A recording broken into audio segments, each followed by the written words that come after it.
at the press conference held late last week, it was put out into the public domain that there was an agreed position in relation to a very fundamental issue, which is how the president is to be approved by Parliament, the choice of president.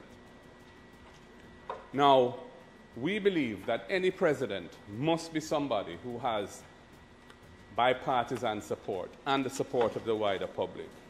That is fundamental because the role of the president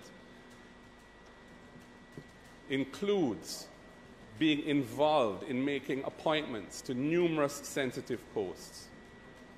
And that can often be contentious.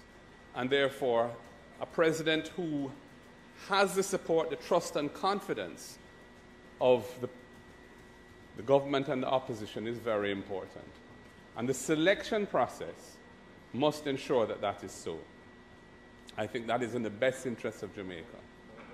For us, the only way to achieve that is to ensure that the mechanism that exists in the Constitution that would prevent a resolution or a piece of legislation passing unless it has bipartisan support be employed.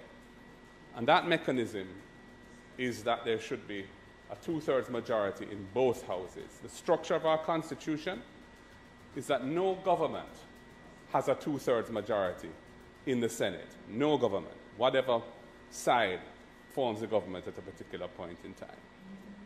And that is a very critical mechanism for ensuring consensus around certain important amendments to the Constitution, and in this instance, the appointment and approval of the President.